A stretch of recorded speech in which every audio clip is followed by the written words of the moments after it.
오늘은 행복의 조건이라는 제목으로 함께 은혜를 받도록 하겠습니다. 사람은 행복하려고 삽니다. 사람들이 행복의 조건을 지식, 결혼, 부와 명예와 권력과 높은 지위에 있다고 믿고 삽니다. 그런데 세상에서 모든 것을 가졌어도 행복한 것이 아니라 더 힘들고 불행하다고 말합니다. 왜 그럴까요? 행복의 조건을 잘못 알고 있기 때문입니다. 성경은 말씀합니다. 전도서 4장 8절입니다. 어떤 사람은 아들도 없고 형제도 없이 홀로 있으나 그의 모든 수고에는 끝이 없도다. 즉, 이 말은 혼자 산다 이거죠. 혼자 벌어서 혼자 먹고 사니까 편하고 행복할 것 같은데 수고, 이 말을 다른 용어로 바꾸면 고생이 끝이 없도다. 혼자 살면 행복할 것 같죠. 근데 행복하지 않다 그 말이에요. 비록 그의 눈은 부여를 족하게 여기지 아니하면서 부요한 삶을 살고 있는데 그 부요함에 마음이 족하게 여기지 않는다. 행복하게 여기지 않는다.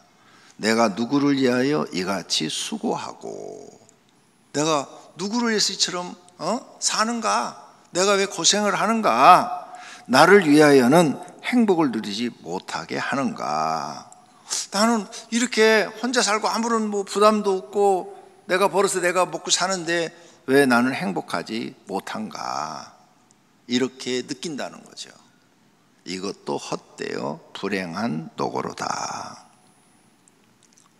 인생은 이렇게 행복하지 못해요. 나만 행복하지 못한 게 아니라 모든 사람이 다 행복하지 못하다는 겁니다. 왜 그러느냐? 우리는 하나님의 말씀, 하나님이 창조한 인간이기 때문에 하나님이 주신 진리대로 행복의 조건을 바르게 설정해야 했어요. 그런데 잘못 설정하면 일생 동안 솔로몬처럼 고생하고 불행하게 살게 되는 것입니다. 솔로몬은 모든 사람이 생각한 것처럼 부귀영화 그리고 수많은 아름다운 여인과 결혼하고 또 지혜를 가지고 있고 지식을 갖고 있으면 행복할 줄 알았어요. 그런데 그렇지 못했다, 이렇게 고백을 하는 것입니다. 그러면 좀 더 구체적으로 첫 번째, 세상의 행복의 조건은 뭐냐? 고급 지식을 얻는 것입니다. 공부를 많이 해서 지식을 많이 쌓아가고 행복하려고 공부를 하는 거죠. 공부를 많이 해서 돈도 잘 많이 벌고 다른 사람보다 더 높아지고 더 유명해지고 그러려고 공부하는 거 아니에요? 그런데 성경에 이렇게 써놨어요. 지식을 더하는 자는 근심을 더하느니라. 그래놨잖아요. 무슨 말이냐? 제일 편한 사람이요, 거지예요. 요즘은 노숙자. 노숙자는 오늘 먹을 것만 걱정합니다. 내일 자기가 살지 죽을지 몰라요. 그러니까 오늘 어디서 먹을 것만 생각해요.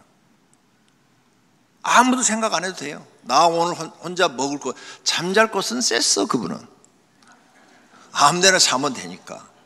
근데 공부를 많이 한 사람은 내가 어떻게 해야 지금보다 더 높아지고 더 많은 돈을 벌 수 있고 더 많은 사람과 관계를 맺고 모든 사람한테 좋다는 평가를 받아야 되고 잘한다는 이야기도 들어야 되고 똑똑하다는 이야기도 들어야 되고 수많은 사람을 다 생각하고 거기다 또 더 높아지려고 하니까 번뇌가 많고 근심이 많다고 말해요. 모르면 생각을 안 하는데 알면은 생각을 해야 된다는 거죠. 그래서 지식을 많이 배우신 분들, 박사학위를 받아서 대학교 교수님들, 우리 성도님들도 교수들이 많은데 행복하세요? 안 그렇잖아요. 행복하지 않아요. 똑같아요. 많이 알수록 근심 걱정이 많다고 써놨잖아요. 그래서 성경이 진리라는 거예요. 왜? 성경에 말씀하신 것이 답이니까. 돈 잘 버시는 분들, 사업가들 행복하세요? 안 되잖아요. 그럼 법률가들, 판검사, 변호사, 또 돈 잘 버시는 의사분들 행복하세요? 똑같습니다. 다 행복한 순간 있죠. 그건 작고 불행한 날이 더 많은 거죠. 이렇게 행복의 기준이 잘못되어 있는 거죠. 그 다음 부자가 되면 행복하다고 생각하고 부를 추구하죠. 부자가 되는 게 뭐예요? 재물을 많이 갖는 거예요. 그 재물을 많이 얻어요. 그럼 사람이 교만해져요. 교만해지면 성경에 써놨어요. 교만은 패망의 선봉이다 그래놨어요. 교만해진 것 때문에 자기가 망해요. 또 재물이 많아요. 이 재물의 유혹과 기타 욕심이 들어와서 하나님 말씀을 결실하지 못하게 한다. 하나님 말씀대로 살지 못하게 한다 그 말이에요. 왜? 교만하니까 성경이 필요 없어요. 자기 생각대로 사는 거예요. 그런데 야고보서 5장에 가서는 너의 재물, 네가 돈 많은 거, 너의 재물은 썩었고 너의 옷은 좀 먹었다. 비싼 옷을 입었는데 너는 그게 비싼 것 같지만 좀 먹은 옷이다. 성경은 그렇게 말하는 거예요. 그래서 결국 부자는 천국 들어가기가 어떻게 어려운지 약대가 바늘구멍으로 들어가는 것보다 어렵다 그랬어요. 예수님이 하신 말씀이. 그러니까 제자들이 듣고 뭐라고 그랬어요? 주님, 그럼 어떻게 부자들이 천국 들어갑니까? 하나도 못 들어갑니다. 약대가 바늘구멍으로 어떻게 들어가요? 하나도 못 들어가죠.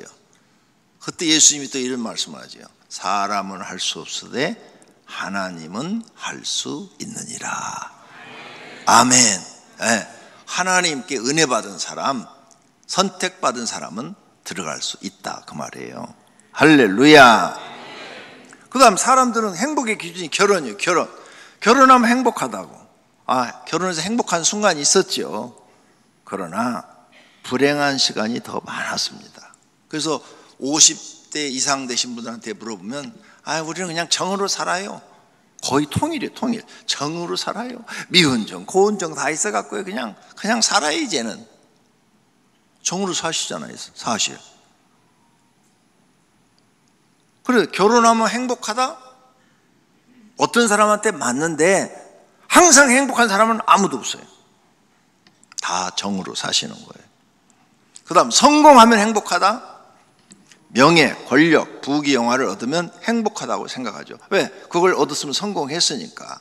그런데 여기에 대해서 솔로몬이 또 얘기를 합니다. 전도자가 이르되 헛되고 헛되도다. 모든 것이 헛되도다. 그래서 여러분은 성공하셨어요. 이 중에는 성공하신 분들도 계셔요. 사회적으로 명성 있는 분들도 계셔요. 그런데 마음이 그렇게 기쁨이 충만하고 행복하지 않으셔요. 그리고 그걸 다 잡았는데도 인생은 헛되고 헛되다는 걸 느끼며 사시는 거죠. 결과를 보면 이런 것을 모두 가진 사람들이 행복하다고 말 안 합니다.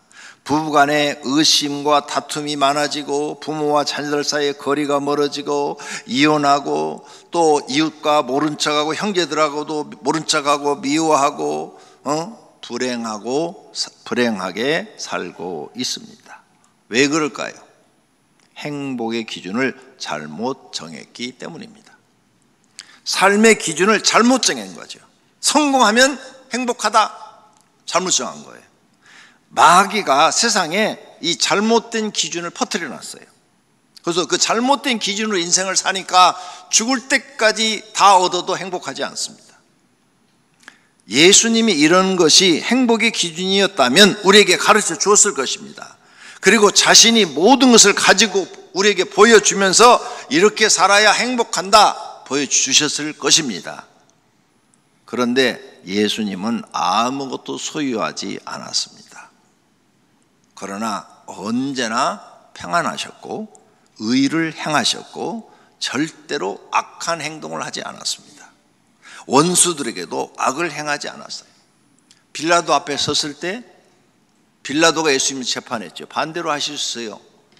빌라도야, 네가 나를 재판하느냐? 내가 볼 때 너는 이런 죄가 있어. 네가 하나님 앞에 심판받아야 되느니라. 네가 나를 재판한다고? 내가 하나님의 아들인 걸 보여줄게. 그 자리에서 너는 네 영혼이 떠나리라. 그러면 그 자리에서 팍 쓰러져 죽어요. 그걸 누가 했어요? 베드로가 했잖아요. 아나니아 삽비라한테 거짓말로 속여서 밭을 판 것을 가져오니까 아나니아가 남편이에요. 그 자리에서 영혼이 떠나라 그러니까 탁 떠나버리잖아요. 그 다음에 삽비라가 와 부인도 떠나라 그러니까 그 자리에서 탁 쓰러져 죽어버리잖아요. 아니 베드로도 하는데 예수님이 못 하겠어요? 그런데 예수님 심판하지 않잖아요. 가만히 계시잖아요. 예수님은 우리에게 이렇게 가르칩니다. 아무것도 소유하지 않으시면서 내 이웃을 사랑하고 내 원수를 미워하라 하였다는 것을 너희가 들었으나 나는 너희에게 이르니 너희 원수를 사랑하며 너희를 박해하는 자들을 위하여 기도하라. 아멘. 원수를 사랑하라고 그리고 기도해 주라고 가르칩니다. 비판하지 말라. 그리하면 너희가 비판을 받을 것이요 정죄하지 말라. 그리하면 너희가 정죄를 받지 않을 것이요 용서하라. 그리하면 너희가 용서를 받을 것이요. 아멘. 이렇게 예수님 우리에게 아무것도 소유하지 않았어요. 그런데 가르쳐요.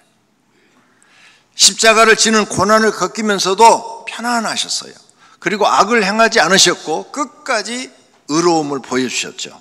그리고 하나님 믿는 기쁨을 우리에게 보여줬어요. 십자가에서 그 고통을 받으시면서도 나 아파 죽겠다 이런 말씀 안 하셨어요. 예수께서 큰 소리로 불러 이르시되 아버지 내 영혼을 아버지 손에 부탁하나이다 하고 이 말씀을 하신 후 숨지시니라. 아멘. 네, 끝까지 아무도 저주하지 않았어요.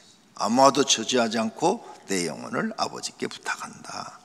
또 요한복음에는 신포도주를 받으신 후에 이르시되 다 이루었다. 하나님이 내게 주신 사명을 다 이루었다 하시고 머리를 숙이니 영혼이 떠나가시더라. 아멘. 이게 예수님의 모습이에요. 우리가 교회 나와서 바라보고 따라야 될 분이 스승이 누구냐? 예수님이십니다. 목사 아닙니다. 예수님이십니다. 여러분을 전도하신 분도 아닙니다. 장로도 아니고 교구장도 아닙니다. 여러분이 바라보고 따라야 할 분은 예수님이십니다. 그래서 이렇게 말씀하십니다. 믿음의 주요 또 온전케 하시는 이인 예수를 바라보자. 우리가 교회 나와서 바라보고 배워야 할 분, 우리의 스승은 누구냐? 예수님이십니다. 예수님 바라보셔야 됩니다. 사람 바라보면 넘어집니다. 정확하게 여러분 예수님을 바라보고 예수님이 우리에게 무슨 말씀을 하셨는가를 귀 기울여서 듣고 배우셔야 됩니다. 예수님이 이런 말씀 우리에게 가르칩니다. 무리에게 이르시되 아무든지 나를 따라오려거든 자기를 부인하고 너를 부인해라. 너를 죽이라는 거예요. 네 생각, 네 지식 다 내려놔라. 교회 와서 아는 척하지 마. 똑똑한 척하지 마. 다 내려놔. 너를 죽여. 성질도 죽여. 죽은 자는 말이 없어요. 죽으라는 거예요. 네가 알고 있는 모든 거 다 죽여. 부인해.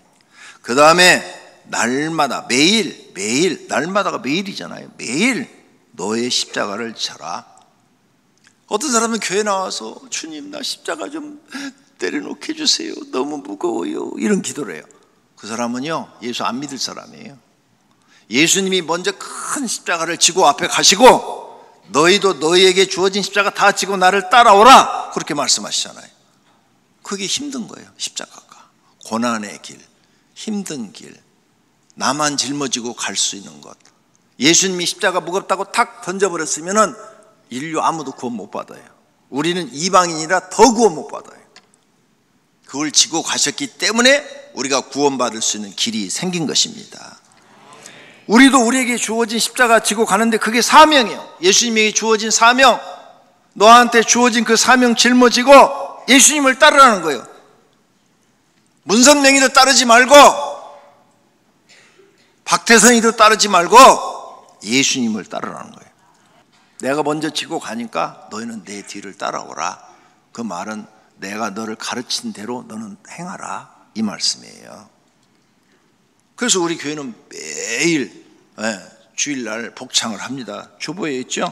주보에 교회 소식난 제일 위에 구호 제창. 내가 십자가 지고 죽으면 가정이 산다. 내가 십자가 지고 죽으면 교회가 산다. 그런데 왜 안 죽어요? 맨날 그렇게 따라 사시면서 집에서 왜 부부싸움 하시는 거예요? 여러분 집에서 부부싸움 한 소식이 나한테 들려요. 기가 막혀. 매일 죽으라고 내가 가르치는데 왜 살아가지고 부부싸움을 하는 거예요? 아니 왜 죽으라는데 안 죽는 거예요? 예수님이 죽으라는데. 부부싸움 할 일 있으면 한쪽에서 손뼉은 마주쳐야 소리가 난다고 한쪽에서 딱 때리는데 싹 피해버려. 그러면 소리가 안 나잖아요. 한쪽에서 막 이렇게 막 그냥 쪼아대면 귀를 딱 막고 가만히 눈 감고 있든지, 안 그러면 바깥에 나와서 공원 산책이나 한번 하고 들어가든지 그러면 될 거 아니에요. 같이 기분 나쁜 얘기를 들으니까 내가 같이 쏴 붙이니까 싸움이 되는 거 아니에요? 왜 죽으라는데 안 죽어? 그게 죽는 거예요. 그게 안 부딪히는 거, 같이 안 부딪히는 게 그게 죽는 건데 왜 부부싸움하고 사시냐고요? 살면 얼마나 산다고. 왜 성경 말씀대로 안 해요? 주일날 매번 따라 사면서 그 말씀대로 안 하는 거예요. 그 말을 바꾸면 입만 나불거리지 하나도 실천하지 않는 거죠. 하나님 말씀 하나도 순종하지 않는 거예요. 어리석은 사람들이죠. 행함이 없는 믿음을 가진 사람들. 행함이 없는 믿음은 죽은 믿음이라. 성경을 모르는 거예요. 그러니까 그런 사람들이 이단애한테 가서 뭘 배우면은 그 이상해요. 나쁜 건 사람들이 금방 배워요. 한 번만 가르치면 금방 배우는데 좋은 건 10번을 가르쳐줘도 못 배워. 참 사람들이 희한해요. 다시 배우세요. 이렇게 예수님은 너를 죽여라 말씀하시는 이 말씀의 뜻이 무엇인지. 그래서 내가 여러분이 교회 나온 뒤로 이제 집에 가서 남자인데 아내한테도 절대 화 안 내고 애들한테도 절대 화 안 내고 화날 일 있으면 이렇게 조용하게 말을 하고 상대방을 이해시키고 이해시켜도 말을 안 들으면 그냥 꾹 참아버리고 그냥 없는 것처럼 하고 내 할 일 다 하고 세월이 가면은 집안이 조용해지잖아. 내가 소리 안 지르면 집안이 조용해져. 집안이 행복해지는 거예요. 왜 그걸 못하세요? 왜 예수님 가르침대로 안 하느냐고요. 예수님이 이렇게 말씀하셨는데. 그러면 이렇게 사람들이 예수님의 가르침을 안 들어서 행복하지 못하는 거예요. 그럼 두 번째로 성경에서 말씀하시는 행복의 조건은 뭐냐? 이 말씀은 하나님이 말씀하시는 인간의 행복의 조건은 그런 성공, 결혼, 지식, 부유함 그런 데 있다는 것이 아니라 첫째가 평안이라는 거예요. 평안. 네 마음이 평안한 것.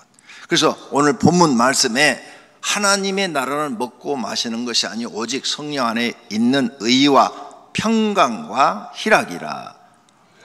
이 말씀을 해석을 하면 의로운 삶과 의로움을 행하는 것과 마음이 평안한 것과 기쁨이 있는 것이다 이 말이에요. 그래서 예수님이 제자들을 12를 뽑아가지고 너희는 어느 집에 가든지 들어가면서 평안하기를 빌라 그랬어요. 평안을 빌어주라. 왜? 그 집이 돈이 많든 또 적든 상관없다. 평안한 것이 그 집의 행복이다. 평안을 빌어줘라. 그 집이 평안이 얼마나 소중하다는 것을 알고 아멘 하고 받아들이면 너희가 기도한 그 평안이 그 집에 머물러서 가난해도 편안할 것이요 부유해도 편안할 것이다. 근데 그들이 그 말 뜻을 몰라. 평안이 얼마나 좋은 선물이라는 걸 몰라. 몰라서 노멘 그러면 내가 그 평안을 너한테 주리라.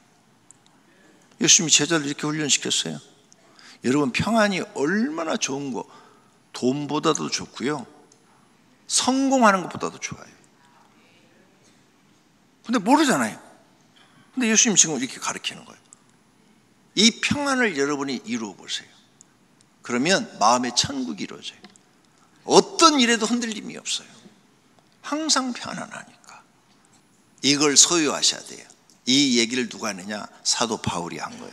바울이 혼자 사는데도 이걸 이루고 사니까 감옥에 가도 의로움, 평안, 그리고 기쁨이 있어요. 그래서 빌립보 감옥에 갇혔어요. 좋은 일 해주고, 귀신 쫓아주고 좋은 일 해주고 갇혔어. 그런데 막 거기서 내일 아침만 돼봐라, 내가 고소를 해가지고 이것들을 그냥 안 둬. 내가 노마의 시민권을 가진 자인데 재판도 없이 막 때리고 감옥에 집어넣어. 분해가지고 막 그런 게 아니라 평안하니까 거기서 찬송을 부르고 감옥 안에서 기도를 하고 평안하니까 마음이요 막 악으로 가득 차면 절대 기도 안 나옵니다. 찬송도 안 나와요. 속에서 막 분노가 막 끓어오르면 절대 그게 안 돼요. 근데 마음이 평안하니까 옆에 제자 신라하고 같이 찬송하자, 찬송 부르고 거기서 기도하지. 기도하니까 하나님이 들으시고 막 지진을 일으켜가지고 옥문을 싹 그냥 다 부서지게 만드는 거죠. 간수장이가 나와가지고 놀래가지고, 아니 저 사람들이 찬송하고 기도하는데 저들이 신이 어떻게 저들의 기도를 들으시고 이렇게 옥문을 다 부숴버리시는가. 그래서 와가지고 선생님이요, 어떻게 하면 내가 살 수 있습니까? 주 예수를 믿어라. 그래야면 너와 내 집이 구원을 얻으리라. 감옥에서도 전도해요. 그게 예수 믿는 사람의 모습이라고요. 여러분, 교회 나와서 이런 걸 배우셔야 돼요. 어떤 상황이 돼도 마음속에 평안, 의로움, 하나님 믿는 기쁨 가지고 있기를 바랍니다.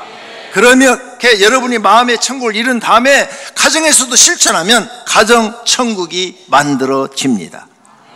하나님이 주신 이 행복의 바이러스, 의, 평안함, 기쁨, 이게 행복의 바이러스예요. 이것을 여러분 주변에 퍼뜨려요. 친구들한테, 이웃에게. 야, 너는 가난한데 항상 얼굴이 이렇게 밝고, 너는 걱정도 없냐? 근심 없어? 나는 그런 거 다 이미 하나님 믿으면서 다 하나님께 맡겼어. 내 마음에 이제는 주시는 대로 사는 거야. 편안해. 나는 나쁜 일 하지 않아. 이제는 아무리 1000억을 준대도 나쁜 데 끼어들지 않아. 나는 항상 옳은 일이 아니면 하질 않겠어. 의로운, 나는 하나님 믿는 기쁨이 내 안에 있어.